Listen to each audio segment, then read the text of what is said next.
Party Panda 17.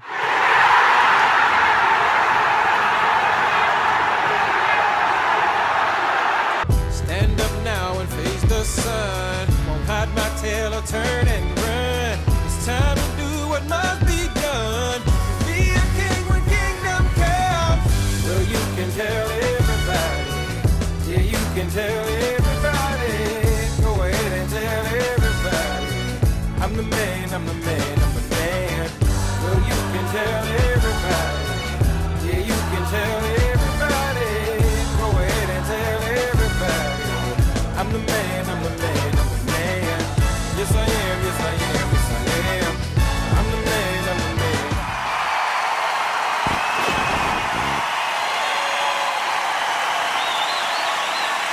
Hey yo everyone.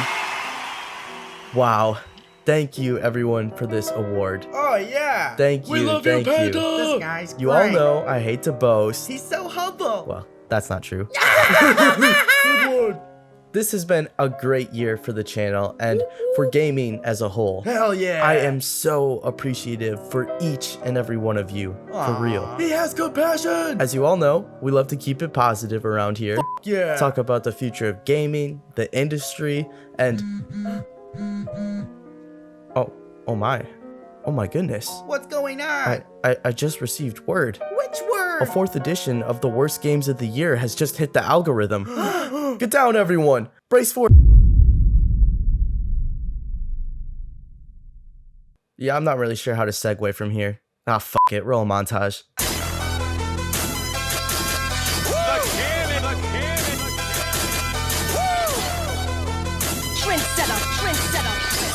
Jello beats, holla at Look, I be riding through my old hood, but I'm in my new whip. Same old attitude, but I'm on that new shit.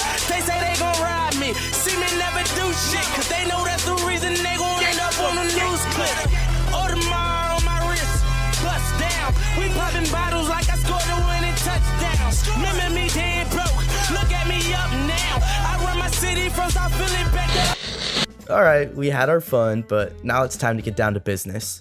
Yes, 2023 was arguably the greatest year for video game releases ever, but that doesn't mean there weren't some stinkers sprinkled throughout. So today, let's embrace the darkness and hate on the worst games of 2023. As always, this list is subjective and in no particular order. If you enjoy the video or aren't a pedophile, then leave a like and subscribe. Hey, enough dilly-dallying, let's get it. Look, I already know what you're gonna say. Party Panda, you put Starfield on your best games of the year list, but that's okay, I still love you, you're so cool. And to that I would say, absolutely, you are 100% correct about all of those things. I did put Starfield on my best games of the year list, but I am a just YouTuber and must distribute my hate fairly. And that means that Starfield has to get its due. Look, I enjoyed Starfield a lot more than I think others did, but at least I didn't give it an award for most innovative. Is this some kind of joke? Yeah, the idea of using procedurally generated worlds to make a game massive is pretty intriguing, but it's not like we haven't seen this before. The thing about having a procedurally generated game is that the worlds that are created are empty voids of nothingness. I respect the idea of making an entire galaxy explorable, but what's the point if there's nothing to actually explore? Yes, Skyrim and Fallout games are considerably smaller, but those games had depth to it. I don't remember where I read this, but there was a review online where someone said that Starfield is like a lake that's a mile wide but an inch deep, and honestly, I can't get over that comparison, it's perfect. The scale of Starfield is truly incredible, but the procedurally generated environments make the worlds feel empty and soulless. I would much rather have a smaller scaled, focused world where the environments are built out by hand with a purpose, so that it actually feels like I'm exploring something meaningful instead of a copy and paste template. Hey Bethesda, you know, you guys are supposed to be a legacy development team. Why the f*** is this game so dull? There are a ton of features in here, but like I said earlier, there's no depth to them. It feels like they were implemented just to say that they're there. That's probably my biggest gripe with this game. Starfield is a jack of all trades, but a master of none. I don't think there's a single thing in here that another game doesn't already do a million times better. Oh, you want some meaningful decision making? Play Baldur's Gate 3. You want to feel like a space explorer? Play Elite Dangerous. You want to build a space settlement? Play No Man's Sky. You want an engaging, memorable story? Play The Outer Wilds. It just feels like Starfield was trying to be this all-time great without actually being great at a single thing. At best, it's pretty good, and at worst, it's boring. Honestly, play The Outer Worlds or Prey. I feel like those games understand Starfield better than Starfield does itself. I hope this was a wake-up call for Bethesda. You know, you can't just rely on your name alone anymore and expect to succeed. Hopefully, the reception for Starfield was a kick in the balls to Todd Howard and company. You guys gotta innovate and be the Bethesda that once paved the industry for game development once again. You can't just phone it in and then respond to negative reviews on forums like some sort of incel fanboy. You're better than this. Just please, for the love of God, don't mess up Elder Scrolls 6. Alright, so whereas Starfield was disappointing, Lord of the Rings Gollum is just straight up ass. I mean, come on, man. When you have a fan base as passionate as the Lord of the Rings fans, you really have to screw a game up for it to be a flop. I mean, even if this game was passable, it probably would have sold decently well just because this is such a beloved franchise. Instead, Lord of the Rings Gollum is one of the worst things ever created and needs to be casted in the fires of Mount Doom immediately. The idea of having a stealth strategy game based around Gollum isn't that bad of an idea. In fact, this could have been a pretty unique experience. Unfortunately for Gollum and anyone who got suckered into buying this, the game is anything but that. There are a ton of technical issues and the graphics are disgustingly bad, but the game, at its core, just isn't fun. The pacing is horrible, the controls are complete garbage, and the gameplay is terribly inconsistent. At one point, you're walking right past the enemies who are apparently brain dead and can't register what you're doing, and then the next time you try to sneak, the enemies have fucking X-ray vision and will spot you instantly. Maybe one of the funniest parts about this game is just the seemingly lack of effort. I'm sure the actual devs did work hard on this, but the final product does not reflect that at all. I mean, look at this decision-making screen. Look at the font! This game feels like a parody, honestly. I cannot stress this enough. This game was met with overwhelmingly negative reviews. It's kind of impressive that this game only has 12% of users enjoy it. To make it worse, there are interviews with anonymous sources claiming that Daedalic, the German-based studio that released this atrocity, was a toxic workplace and treated the devs like garbage. The devs! Probably the only people who actually cared about this cursed game. Guys, is this the worst thing to ever happen in Germany? Don't worry though, the studio made up for it by firing 25 devs and giving up on game development entirely to focus on publishing. Just want to talk to him. Dad, this is ridiculous. I just want to talk to him. I just want to talk to him. I just want to talk to him. Oh, and of course they don't want the fans to be kept out of the loop, so they released a statement apologizing for their shitty game without even talking to the staff, the people who built it. Yeah, that definitely instills a positive workplace. Oh wait, upon further inspection, the apology was written using ChatGPT. F off, Daedalic, for real. I hope all your devs quit and go to a studio that treats them with respect. Remember how I said that having only 12% of users like something was impressively bad? Well, I found something even worse. The Day Before is legitimately in the running for the worst game of all time, and that's not even an exaggeration. Fantastic, an ironic name, the studio behind The Day Before, released this game as an early access title on Steam. The quote-unquote zombie survival MMO was the most wishlisted game on Steam, and I understand why. The premise of it is quite interesting, actually. You're placed in a post-apocalyptic, zombie-filled America where you have to fight other players and zombies to survive. Now that game sounds awesome. Instead, we got stuck with The Day Before, which is the opposite of everything we were promised. This game is empty. There are barely any zombies anywhere to be found in the big open map. The city isn't too bad looking graphically, but there's just nothing going on. Even if you do find a zombie, it's quick and easy to kill. There's no sense of urgency at all in the supposed danger zone.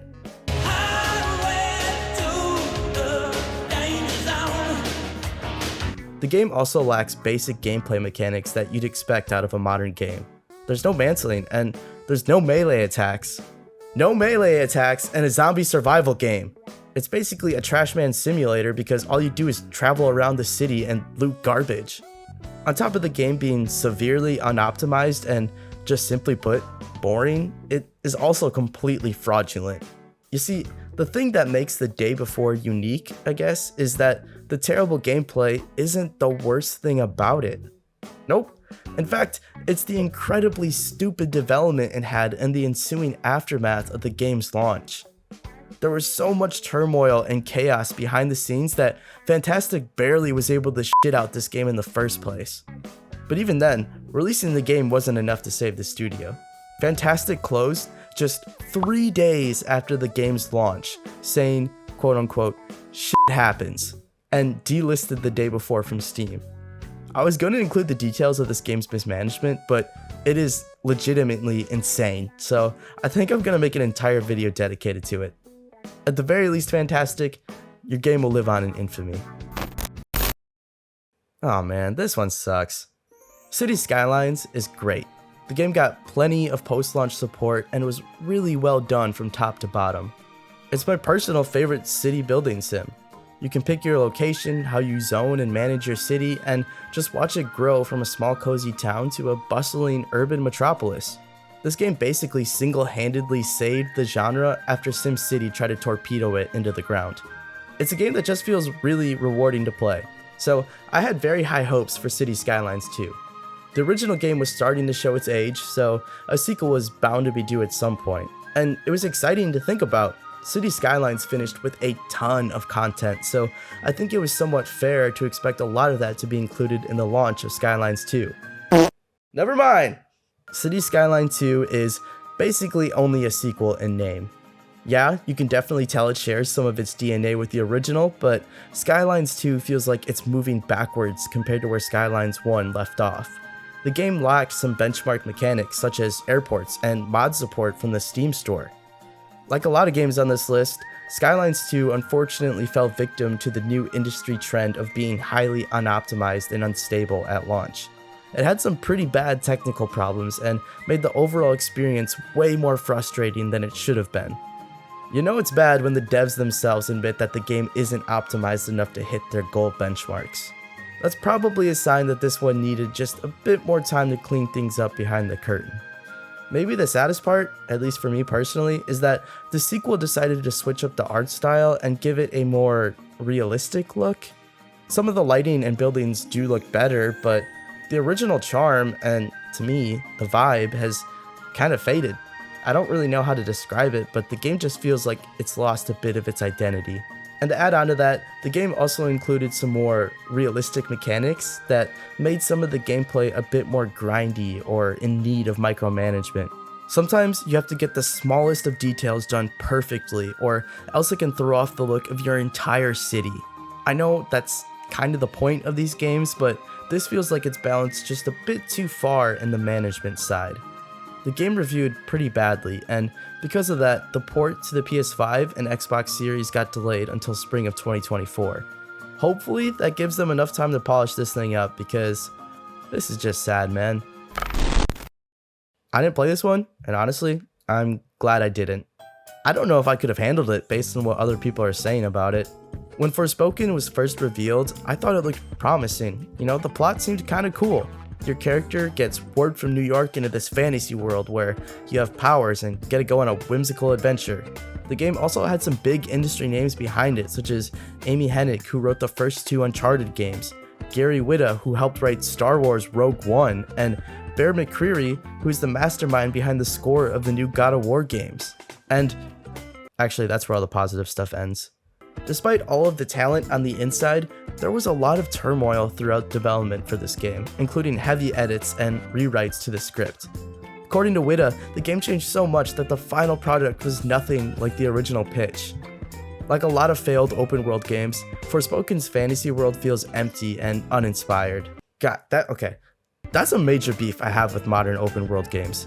I feel like some devs just want to make a game as large as possible, even if they have no idea how to make the world actually fun to explore. When that happens, then the open world becomes more of a nuisance because now it's just a chore to get through. You know, it's... Alright, let's move on. The dialogue is probably the thing that caught the most strays, though. Man, people did not like the dialogue in here. Well, definitely with my assistance. I did not just do that. We did. I just moved shit with my mind. Perhaps our connection has somehow awoken some abilities. I just moved shit with my mind. I just keep hearing I. I just moved shit with my freaking mind!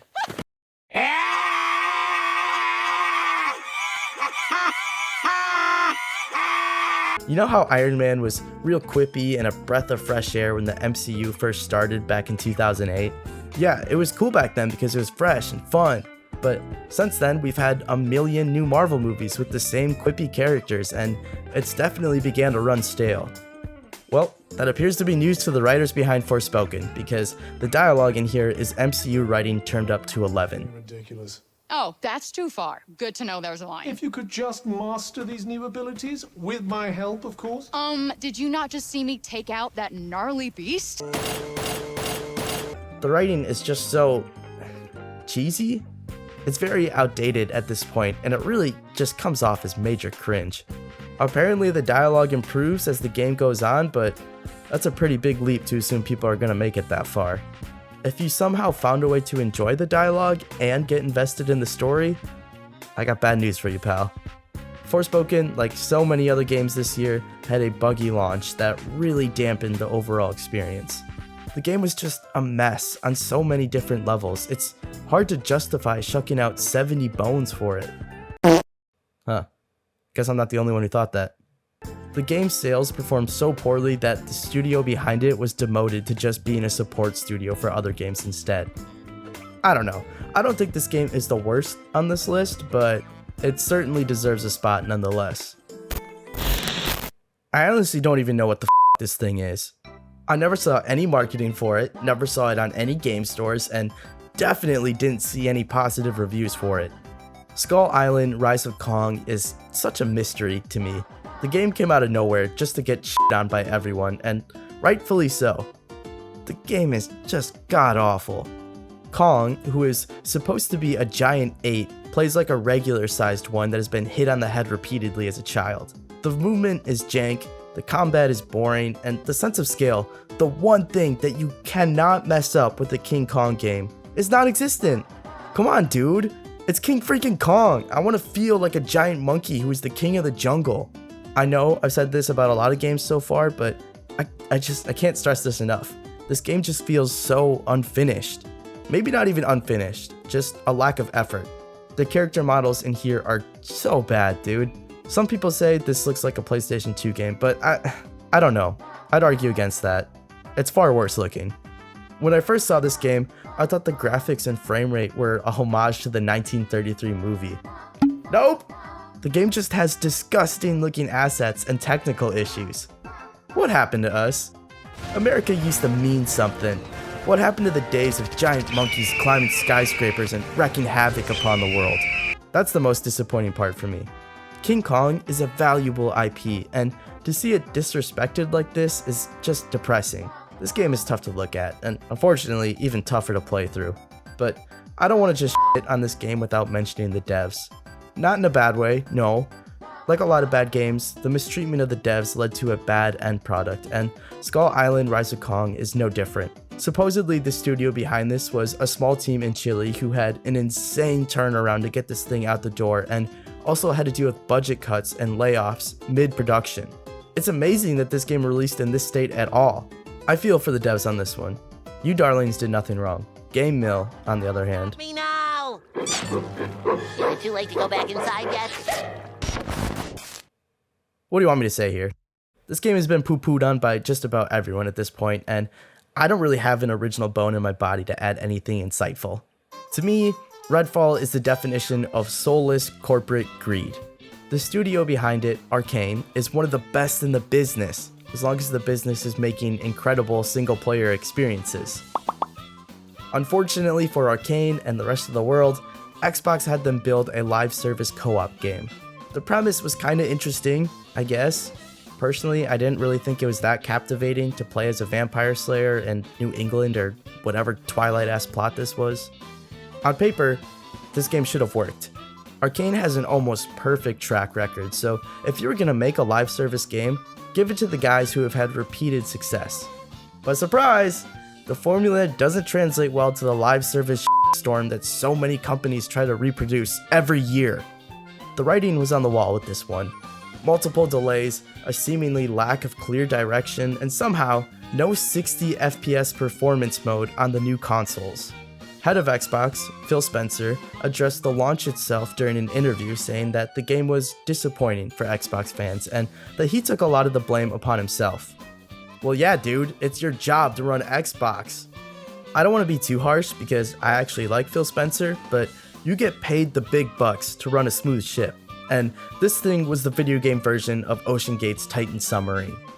Redfall launched with absolutely dog shit AI, lazy environments, poor weapon variety, and somehow bland gameplay. Bland gameplay from the guys who made Dishonored and Deathloop. How is this even possible to have such a 180 on back-to-back games? There's a theory from a channel I love, GameBrinks, that Arcane purposefully sabotaged Redfall so they wouldn't have to make live service games anymore, and man, I hope that's true. Otherwise, I don't know how to defend this piece of garbage. Supposedly, Arcane is going to continue to support Redfall and update it, but I don't see that happening for very long. The player counts on here were rough to start, and it's only went down from there. Arcane finally added 60 FPS months later, but it's just too little too late. The game just doesn't really have a good foundation to build upon. Maybe this game can be saved, but I think the better question to ask is, should it be saved? There were so many other good games this year that I don't even know if Redfall really would have made an impact unless it was a certified home run anyway. Maybe it's best to just cut your losses on this one and let Arcane do what Arcane does best, which is anything but Redfall. I can't even think of something funny. Nothing I say could possibly top this. It's that big of a joke. I've read that licensed IPs don't normally get a long leash to experiment or try new things, and you know what? I totally understand why now. The Walking Dead Destinies is god-awful. Don't get me wrong, the idea of rewriting the Walking Dead story by choosing new character arcs for iconic players in the show is interesting, but the execution of that idea has easily missed the mark. 4 yards, Bass. No, he doesn't make it. Wide right. It's the same old story every time. The controls are bad, the character animations are almost non-existent, and the production quality is just straight up doo-doo. At least the combat is better than the day before's. God, that is a sad standard to live by. Look at this shit, guys. They made Rick look like a freaking mutant or something.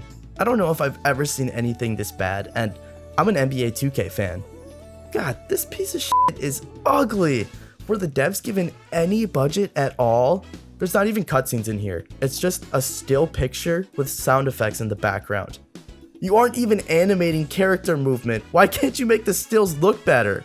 I feel as though if you beat me over the head with a brick for an hour and then told me to draw the characters from The Walking Dead from memory, I could have done a better job than this. This just really sucks. There's nothing else I can add to that. It's just an overall shit product. What if the world ended and this was the last piece of our civilization's evidence? You guys ever think about that? How history will remember us? God, this game is giving me an existential crisis. It's like Skull Island Rise of Kong and the fact that it's a wasted IP, except that The Walking Dead Destinies is far worse. Oh my god, it's never gonna end!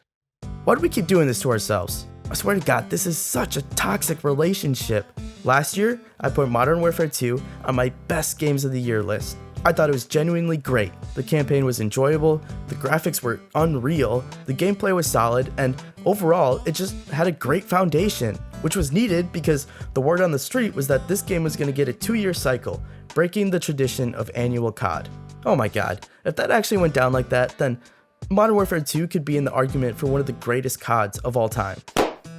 Instead, throw all of that out the window. The shareholders needed the arrow to go up, so what do? They They canceled the 2-year cycle, take what I imagine was going to just be Modern Warfare 2 DLC, duct tape it together, slap a 3 on it, and ship it out the door. I f***ing hate this. This game embodies everything that I hate about modern Call of Duty. The campaign mirrors my sex life by being short and terrible. The multiplayer is recycled and uninspired. The menus are packed with ads and microtransactions. And honestly, the content, or lack of content, in these games is just pathetic for $70. Oh, but they got cool skins in here. I don't care. I do not care. There's no amount of cool skins in this world to make me care about this game. Now I know that people mostly buy these for the multiplayer, but come on, man. Have some self-respect. Call of Duty used to be great. Show no mercy.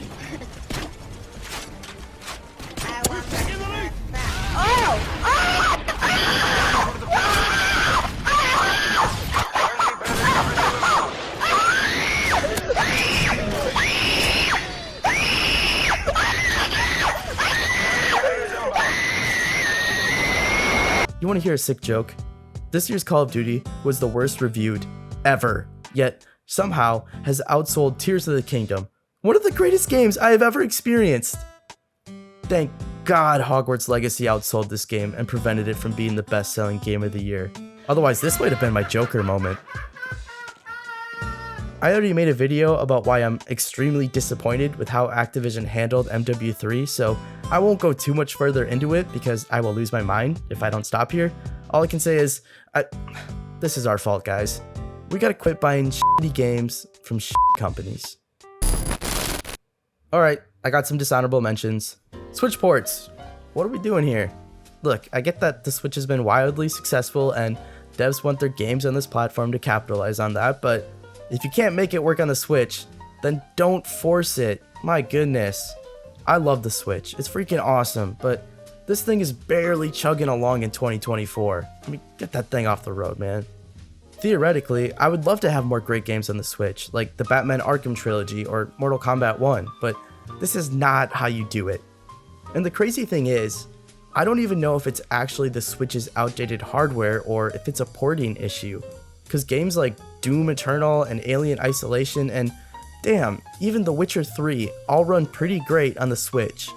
Of course, there are some graphical downgrades, but the game is at least playable. I can't say the same for Arkham Knight. I would love to see some patches go out once the Switch's successor is announced, because if I can play the Arkham Trilogy handheld, I will just be ecstatic. PlayStation Portal.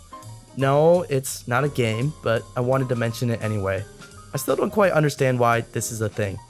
What was the goal here? A PlayStation handheld that only streams games. I don't know about this. Sony, you already had a great handheld. This is what the PSP died for? By the way, I refuse to call this fraud a PSP, unless the PSP stands for PP Stinky Poopy. Can't you already stream games to your phone? I guess we don't get the PS5 DualSense features, but surely it would have made more sense to even go that route, right? Just create an add-on for smartphones to allow DualSense controls? I don't know, maybe if this thing was like $100, then I could be convinced to pick it up, but $200 for a handheld that only streams games? Sheesh, get a grip, Sony. Last but not least, dev layoffs. This is extremely disappointing. In a year full of gaming success stories, there should be no reason for so many people to lose their livelihoods. Microsoft's stock just hit an all-time high, yet they fired about 9% of their gaming division. 1,900 people lost their jobs after the Activision deal closed. That's insane! And that's only Microsoft. Tons of other companies have had major layoffs this year, despite reporting incredible revenue reports for 2024. I'm not quite sure what we can do as consumers to help the devs, but I'm open to any suggestions down in the comments. I hope all those workers land on their feet and get back into making games soon. Look, this might sound like an oversimplification, but I'm 90% sure that it's 100% accurate. Almost everything great about a game can be linked to the devs, the people putting their time and effort into crafting the best experience possible. All the shitty stuff comes from the higher-ups who make a ton of money to try and milk out every possible cent from the game. I mean, just look at the dumbass CEOs out there, former and present. John Riccitiello from Unity or whatever. Bobby Kotick from Activision, Lars Wingerfunkel from Embracer Group. Embracer Group is single-handedly destroying the gaming industry. I'm gonna save this for a future topic, probably. Look, all of these guys are scumbags, and their departure will lead to an immediate improvement for the gaming industry. I hate these bozos. And on that happy note, let's call it a day. What did you guys think of my list? Were there any games that I missed? Any games that should be taken off of the list? I don't really think so. Let me know what you guys think in the comments. This year's list is a bit shorter compared to years past, even though the video is kind of long. But anyway, thank you guys for watching. I hope you had a great holiday and are enjoying 2024. I appreciate you all as always, and I'll catch you in the next one.